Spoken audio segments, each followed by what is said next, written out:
y los otomanos son más tardíos.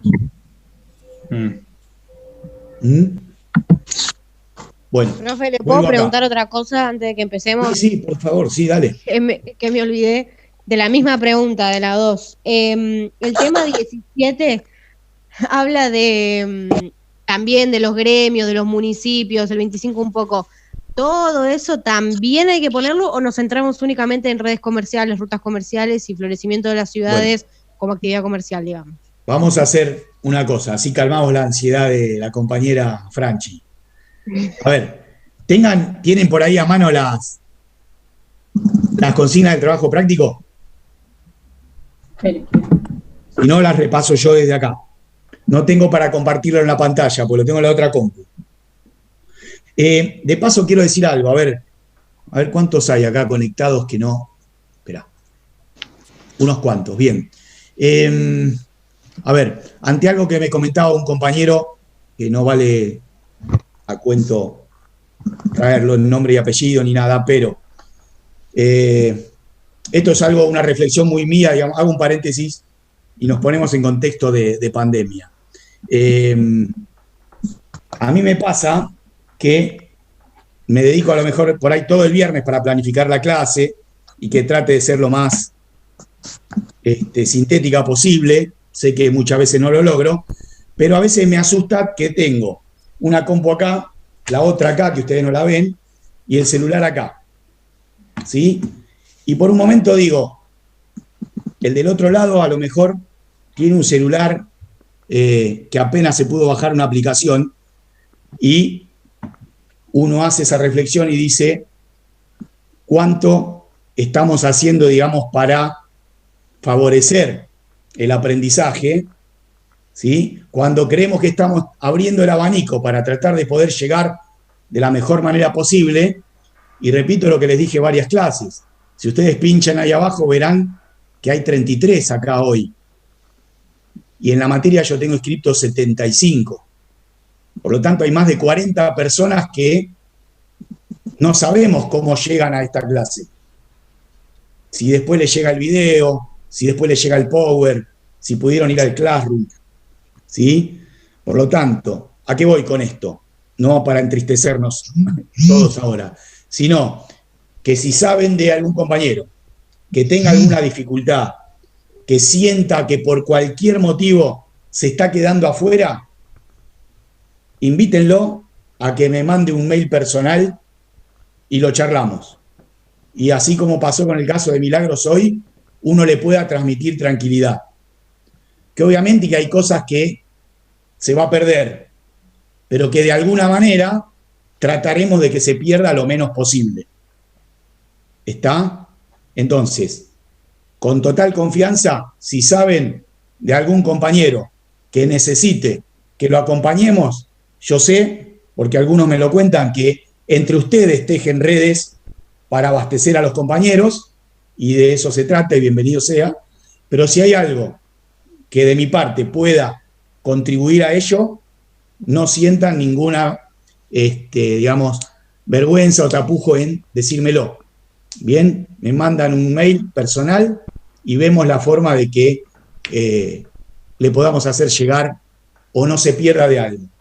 Y a la vuelta veremos cuándo y cómo se da y cómo recuperaremos esto. Lo mismo que le digo con los trabajos. Gratamente yo recibí los trabajos, el trabajo 1, que les especifiqué que el trabajo no era obligatorio y sin embargo recibí 41 trabajos. ¿Bien? O bueno, era en grupo, pero recibí de 41 personas, lo cual habla de un seguimiento importante. Acá lo mismo, yo acá no puse la frase que no era obligatorio, pero desde ya que en este contexto no puede haber nada obligatorio. Yo no puedo obligar a nadie a que entre a Zoom si apenas tiene capacidad en el celular para el WhatsApp. No puedo obligar a nadie a que entregue un trabajo con una fecha determinada. ¿Está? Entendámoslo como un contexto de seguimiento de la cursada, nada más. ¿Bien? ¿Alguna pregunta o comentario con respecto a esto? ¿No? Bien. Bueno, vamos al trabajo práctico. un ratito de este módulo y después los quiero escuchar a ustedes ¿Puedo hacer uno? sobre Romero. Sí, Patricia. Qué bueno que usted tenga esta sensibilidad, porque bueno, yo soy nueva en el profesorado. Y noto que, digamos, hay profesores, yo estoy cursando un par de materias y es el único que se detuvo a hablar de esto. Bueno, gracias. Y bueno, quienes tengan la posibilidad de hacer la práctica del año que viene, también en ese contexto uno trata de volcar, y lo van a ver en la primera diapositiva del Power, también una idea de que, a ver, yo quiero defender mucho el trabajo intelectual del docente y de un docente terciario. Pero hay muchas cosas que nosotros pretendemos acercarnos a la universidad, y lo cual está bien, potenciar lo académico, pero nosotros no tenemos que desconocer nunca que estamos formando docentes. Y en la docencia tiene tanto peso la formación intelectual como la formación ética y humana. Entonces, y esto es muy mío, yo trato de que en todas mis clases o de mis actividades haya un poco de cada cosa. ¿Bien? Entonces, yo me enojo más cuando alguien intenta entrar por la ventana o buscar algún vericueto para aprobar que ante el que tiene dificultad para comprender un texto. ¿Sí? Porque estamos formando docentes. ¿Bien? Así que bueno, gracias Patricia. Y, no, gracias a usted por la sensibilidad, digo. Bueno, vamos al trabajo práctico. Primero, arriba de todo, dice, el trabajo en esta ocasión puede hacerse de a dos. ¿Bien?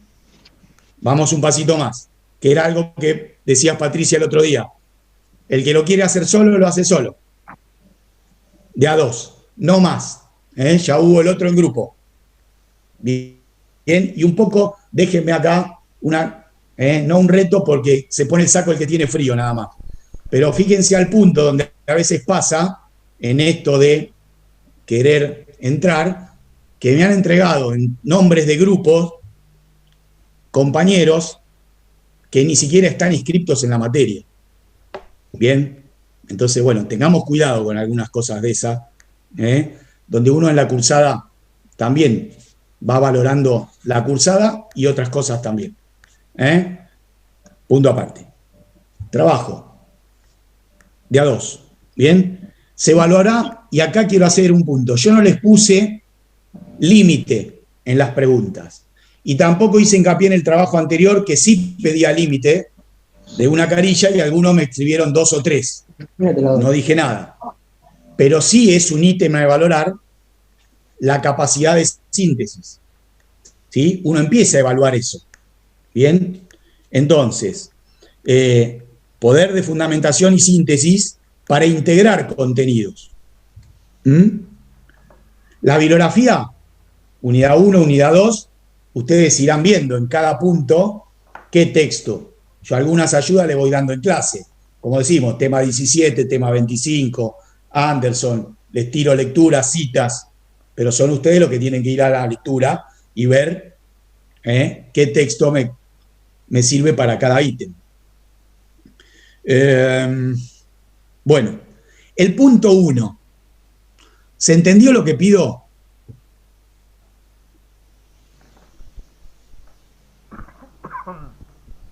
Yo no entendí, pero ¿me puedo explicar? Hola, hola. Ernesto, sí. Gastón. A ver, una pregunta. Sí. Si yo no entendí, o sea, ¿a qué se refiere con crítica pedagógica y didáctica? ¿Qué tendríamos que hacer en el trabajo? Una pregunta, es analizar la secuencia didáctica. Analizar esa clase. A ver si está bien o no. Hacer. Bien, Ernesto y Gastón, que son los que preguntaron, y para todos. No tienen que responderme las preguntas de ese trabajo práctico. No. Y acá les cuento algo. A ver, ese trabajo práctico es un trabajo práctico que yo le di a mis alumnos de secundaria. ¿Bien? Se los pongo ahí como anexo. Entonces te tengo que reformular la respuesta. Porque si lo hiciste vos, la tengo que volver a hacer. No. Critíquenlo con total confianza. ¿Bien? Ahora, pero pará. Acá, entre nosotros, sin que se entere el profesor. Si ¿puedo criticarlo bien o...? Totalmente. Denostalo, destruílo, decir que no sirve. Es más, es lo que voy a evaluar. ¿Bien? Ok. Cuando vos me argumentes magníficamente que ese trabajo es una cagada, vas a aprobar. Listo, no, porque está especificado punto por punto. Bien. Profe. Espérate, un segundito y lo sigo escuchando. Muy brevemente. Ese trabajo, ¿con qué texto lo relacionarían para criticarlo? De la bibliografía de la materia. Yo empecé a encontrar, digamos, en el desarrollo de esa pregunta, encontré en el texto de Parain y Vilar, creo que se llama el otro, elementos como para hacer un análisis. La crítica corre por cuenta de Ernesto, el maldito, ¿no? No. Es más mío. A ver, podríamos poner algo, sí, de Parain, pero básicamente está basado en un texto.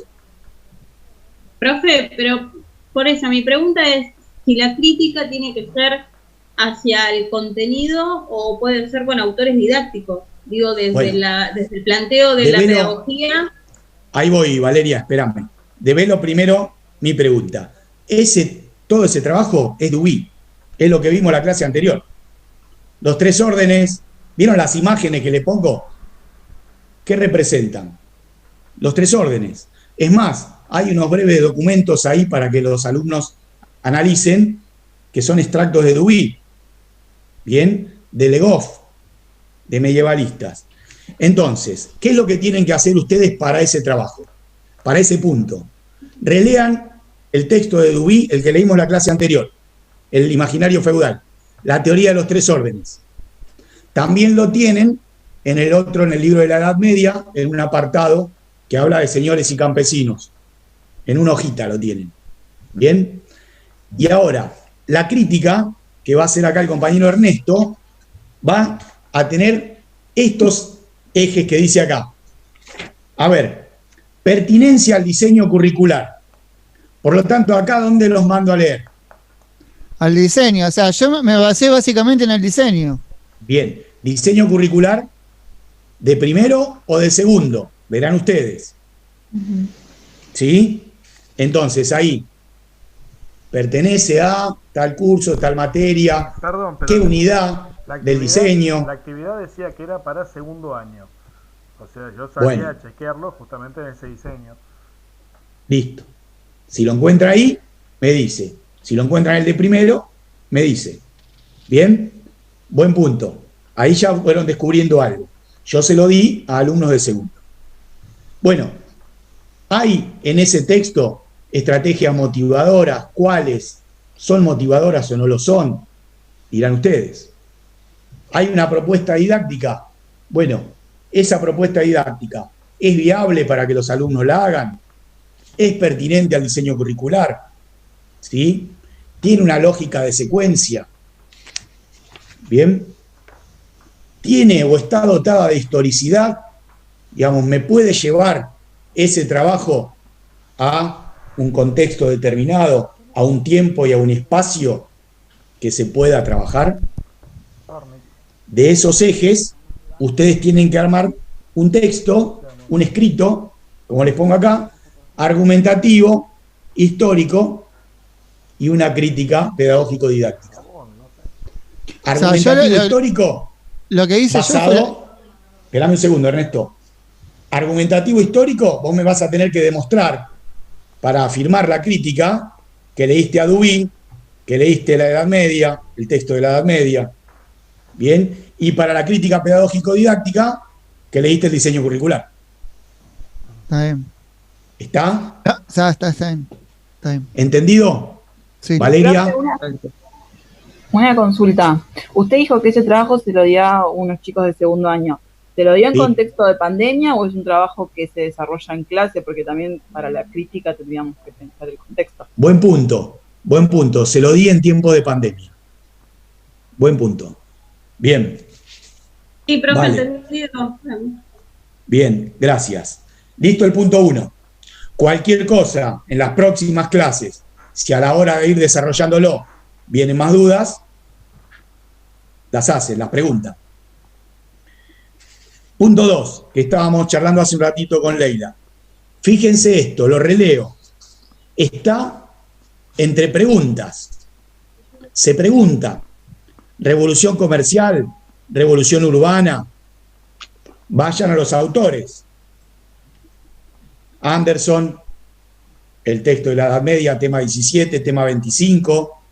Romero, que vamos a charlar ahora. Bien. Y acá les hago una pregunta a ustedes ya, analizando conceptualmente la teoría, las clases y los textos.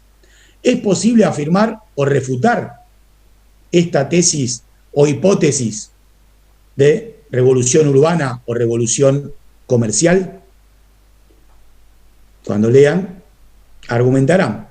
Entonces, dice, responde a ese interrogante, al de si se puede afirmar o refutar, y amplía teniendo en cuenta los factores que impulsaron la fundación y restauración de las ciudades, lo acabamos de explicar hace un ratito, bien, las regiones y las rutas, también están en la explicación de recién, y el desarrollo de la mentalidad burguesa, que todavía no trabajamos.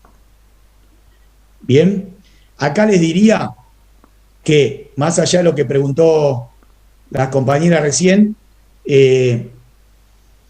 profundicen la lectura, tenemos que todavía que terminar de leer Anderson, relean tema 17 y 25, y ahora Romero, para volver a sacarse duda más adelante. Bien, bueno, el punto 3 le diría, y el 4, que todavía ni hablemos porque ni lo vimos. Esperemos a la próxima. Bien, no obstante, si hay alguno que avanza acá, me las hace en la semana y vamos adelantando. Pero para hacer una explicación general, esperemos a desarrollarlo. Mi idea era hoy poder desarrollar acá las monarquías feudales, pero bueno, vamos a ver. Y el punto 4 todavía falta. Ya sería siglo XIII, siglo XIV, falta. Entonces, estamos en el punto 1,5. ¿Bien? ¿Alguna pregunta hasta ahí que quieren hacer? ¿No es? Bueno, vamos a ver si podemos completar. Perdón, Diego. Sí. Te hago una consulta. Guerreros y campesinos, para la primera, que me parece que es más claro, lo entiendo más ahí que en el otro artículo que vimos. ¿Puede ser o...? Sí. Porque hablan una parte de la tripartición. Obvio. También. Sí. A ver, para mí Guerreros y Campesinos es una delicia de leer, pero hay que tener ganas de leerlo. Si vos lo querés leer, no está en la bibliografía obligatoria. Es más claro. Obligatoria. Así que para adelante nomás. Para mí es más claro que el otro. También para todo el periodo te hace hasta una aproximación de la geología en el siglo VI, de por qué se dan las condiciones para sentar las bases de la Europa feudal. Es una maravilla. Pero perfecto. Bueno, ¿Le puedo hacer un comentario únicamente en relación a esto? A la Dale. pregunta 1. Vio que yo había mencionado el texto de Parain. ¿Por qué? Porque cuando, por ejemplo, me puse a analizar las dos fotos, ¿no? Primero, si era pertinente en el diseño curricular, obviamente lo primero era situar temporalmente las imágenes.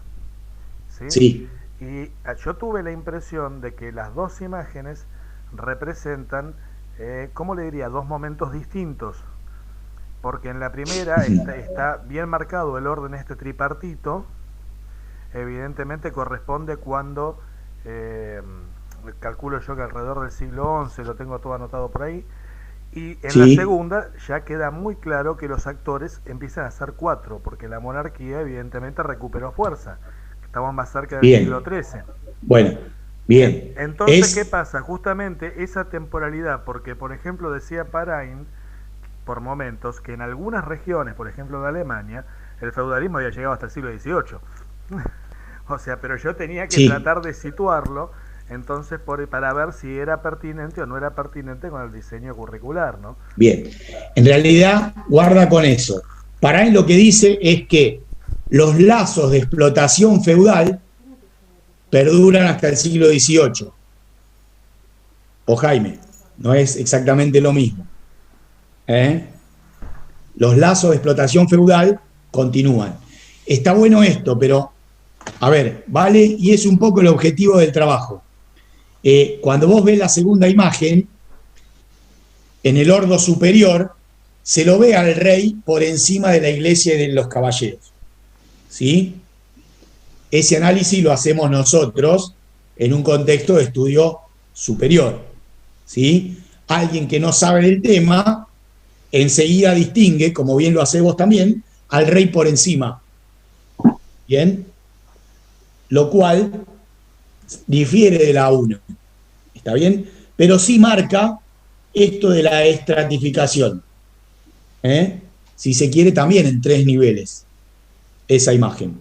¿Está bien? Así que bueno, es un punto que tranquilamente podés, desde la historicidad, desarrollar. Pero no te vayas al siglo XVIII. Esto es siglo XI, siglo XII, XIII como mucho. ¿Bien? Bueno, ¿alguna más? ¿Seguimos? Bueno, a ver, ¿quién me cuenta algo de Romero? Es muy simple el texto de Romero, tiene 2 o 3 líneas.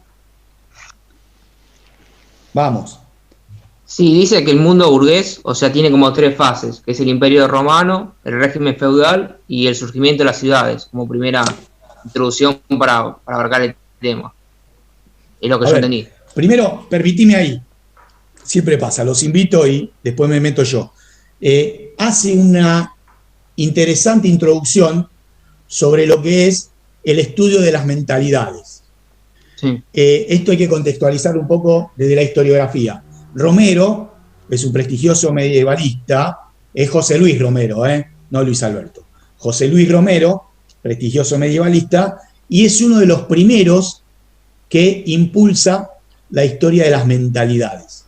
Y dice que es posible objetivar y estudiar la evolución de las mentalidades. Y por eso se pone a estudiar el desarrollo, la evolución de la mentalidad burguesa. Bien, les leo una breve introducción, muy breve. Dice, la mentalidad es algo así como el motor de las actitudes. O sea que si uno estudia las actitudes, puede ir a las mentalidades de la época e ir a su historicidad. De manera poco racional a veces, inconsciente o subconscientemente en otras, y acá también gira un poco la tesis de Romero. Leyeron más adelante cuando habla de este desarrollo de la evolución de la mentalidad burguesa y habla de una etapa inconsciente, pero la que se desarrolla, y luego una etapa consciente. Ahora vamos a eso. Bien, entonces, ¿qué pasa? Hay una estructura, dice Romero, que empieza a ser cuestionada desde las mentalidades.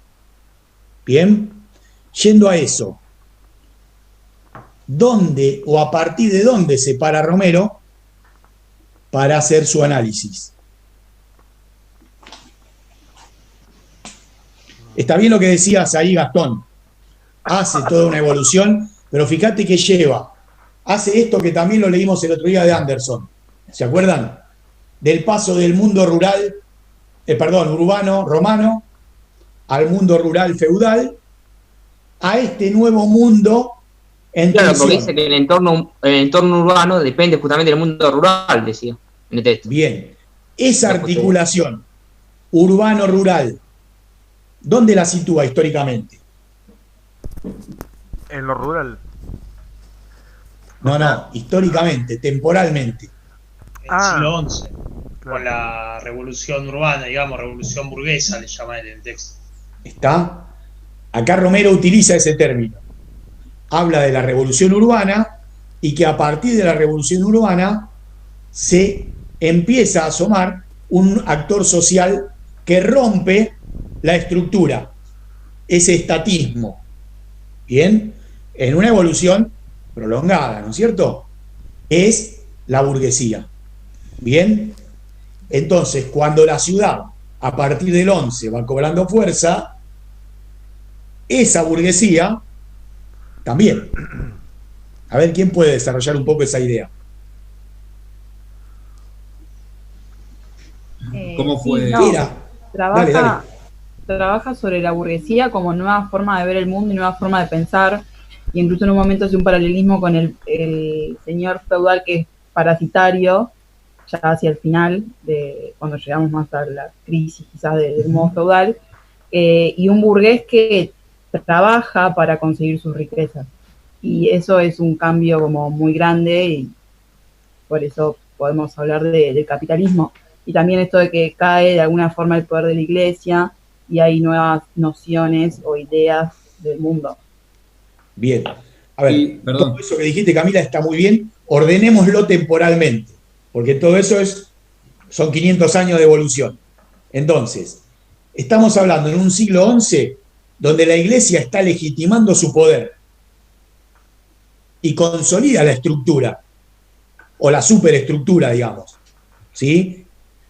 Esa superestructura que alcanza su madurez, producto de la legitimación que le aporta la iglesia, empieza a ser socavada por una nueva relación de fuerzas sociales. Ese feudalismo, que decía muy bien Camila, rígido, estático, controlado, sumado al poder de la iglesia, ¿sí? Empieza a encontrar ahí también algo que se va metiendo de a poco, que es no solo la burguesía con una nueva forma de interpretar, sino a través de la legitimación del comercio, por ejemplo, y de la ganancia. Claro, profe, porque justamente se pregunta qué sugería ser burgués, que es justamente adquirir nuevas libertades de crecimiento, como es el comercio y eso que usted está diciendo ahora.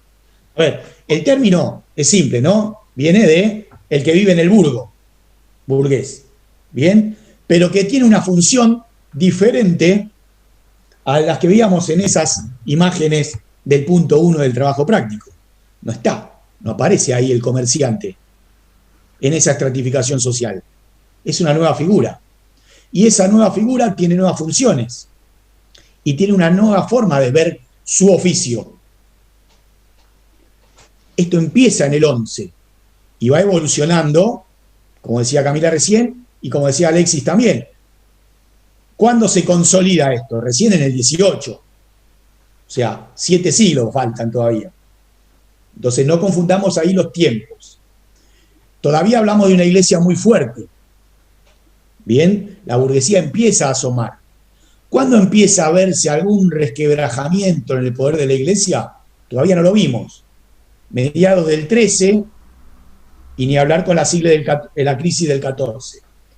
Ahí, dice Romero, es cuando la burguesía da el zarpazo y pasa de una etapa inconsciente que va desde el siglo XI hasta ¿cuándo? Hasta el 14, ¿no es? Hasta la crisis del 14. Y ya a partir del siglo XV hablamos de una burguesía con conciencia, producto de el cambio cultural, el cambio económico, el nuevo rol de las monarquías, lo que vamos a entender como modernidad. A ver, olvídense acá de Romero cuando habla del Renacimiento y llega hasta el siglo XVIII, XIX. Hasta cuando dice ¿Sí? que las monarquías esa parte del texto, déjenla para más adelante. ¿Cómo decía Ariel? Perdón, digo, hasta cuando dice más o menos que las monarquías se aburguesan. Bien, eso va a pasar mediados del 13, 14, recién allí, ni hablar en el 15. ¿Bien? Pero quédense ahí, nada más, para lo que son los fines del trabajo, digamos. Después habla del Renacimiento, la burguesía del Renacimiento, y va hasta el Romanticismo, ¿sí? Siglo XVIII y XIX. Bueno, léanlo como un contexto, pero quédense en esta etapa inconsciente de la burguesía como nuevo actor y como también factor importante de esa transformación. Pongámosle, no revolución para no entrar a condicionar sus respuestas de trabajo. En esa transformación que se va dando a partir de lo que es un hecho fáctico, que es la proliferación de ciudades. Si eso es revolución o no, me lo dirán ustedes. Pero hay un hecho fáctico. ¿Hay más ciudades que antes? Sí, documentado, hay. Bueno, ¿por qué? Esos factores, ese tiempo, ¿nos permiten hablar de una revolución o no? Es otra cosa, conceptual. Puede ¿Bien? ser también que hable de algo de cómo se ya, digamos, como que viene para quedar, como un cambio de conducta, la monetización. Bien, y ahí retomamos algo que también decía muy bien Camila. La burguesía cambia esta idea dual. ¿Sí? ¿Se acuerdan que nosotros vimos 3 órdenes, pero que en realidad hablamos de 2? Los que explotan y los que trabajan a los que explotan. Bueno, acá en el medio aparece una nueva figura, que no está ni un lado ni en el otro. Bien, rompe esa dualidad. ¿Y qué dice el amigo Vilar, amigo de la casa personal, en otro texto que van a leer más adelante? Que reemplaza la dualidad con el capitalismo. ¿Sí?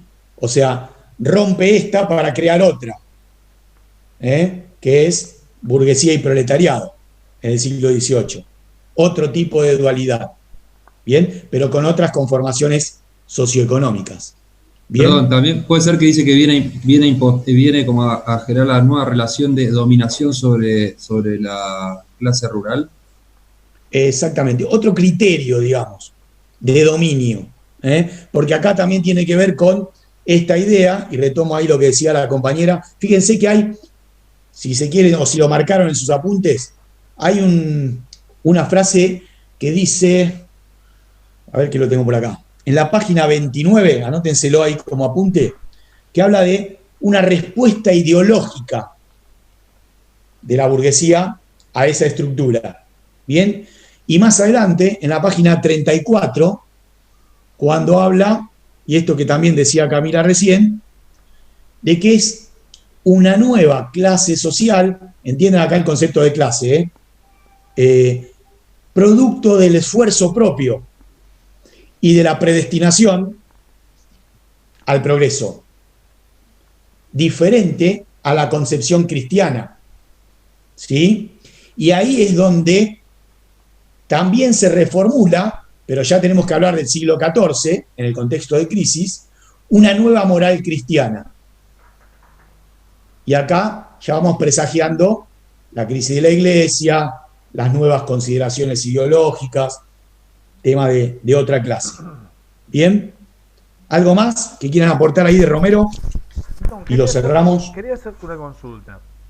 O sea, Dale. trato de imaginarme las ciudades, ¿no? Los feudos, los burgos, estos famosos. Ardua tarea, menuda tarea. Sí, pero, o sea, había comerciantes, sin duda. Comerciantes de distintos tipos, los de distancias más largas y los más localistas. Pero debía haber otras cosas también. Tenía que haber habido artesanos, tiene que haber habido toda una serie. Todo. ¿Sabes por qué? Porque me llama la atención que justamente si burgués es el habitante del burgo, en realidad termina siendo el comerciante, no simplemente el Bien. habitante del burgo. En realidad, ahí lo que te plantea es quién, a ver, la etimología de la palabra, ¿no es cierto? ¿Cómo no, fíjate, pero tiene que ver con esto. ¿Cómo nombramos a algo nuevo? Digamos, esa función exacta no existía. ¿Quiénes eran? Y algunos señores y su séquito que llevaba y traía, intercambiaba. Ahora, alguien que se dedique al comercio y que muy prontamente, siglo XII, siglo XIII, ya no solo se dedique a comerciar, sino que había tipos que en el banco de una plaza se dedicaban a prestar. ¿Sí? El nombre de la palabra banco, ¿sí? Viene de ahí también. ¿Cómo se origina el banco? El burgués sentado en el banco de una plaza que prestaba, el primer prestamista. Bien, fíjate cómo el término banco también viene de allá, el burgués también. Pero digamos, no nos quedemos con el término en sí, sino con el rol y la transformación de esa nueva figura. Bien, bueno, ¿algo más de ahí de Romero? Profe, ¿le puedo hacer una pregunta? Dale. Recién usted hablaba sobre el romanticismo, ¿no? Que aparece como este movimiento cultural. que como vimos viene como a reivindicar estos aspectos medievales, ¿no? Y lo encuentro como una contradicción con lo que propone ahora la burguesía. Bueno, ahí te puedo pedir un favor que esperemos hasta el siglo XIX y hablemos del romanticismo. Precisamente esa contradicción que vos decís en el romanticismo es una respuesta, siglo XIX, a ya la burguesía como, después de la doble revolución, como estructura. Claro. Nosotros ahora estamos viendo a la burguesía como quien cuestiona la estructura. En el siglo XIX, el romanticismo va a ser el que critique a la burguesía. Claro, por eso, ¿no? Bien. Disculpe, profe, no sé si vio la Catedral del Mar, que se sitúa en el 1300. Está muy bueno para graficar o ilustrar. ¿La película? La serie, una serie española. No, Barcelona. Vi el llamado A, pero no la vi. Bueno, la veremos. Bien, acá, ante lo que planteabas, Alexis, clásico de los clásicos para entender, esto es El Mercader de Venecia. Si la vieron, con Al Pacino, ahí ves todo un poquito. Comerciante, artesano, el rol de la monarquía, de la burguesía, está excelente, un clásico. Bueno, les voy a decir algo antes que se corte. Se bancan un ratito más, repasamos rápido el otro Power y los mando a leer, pero bánquense que lo quiero aunque sea repasar para que después no se lo tengan que fumar solos. Bien, queda un minuto. Corto ya y volvemos. Diego, la última, se los prometo. Dame un minuto, si pongo a grabar de vuelta, porque viste que vengo grabando. Corto y te doy un minuto. Por favor, sí. Dale. Gracias.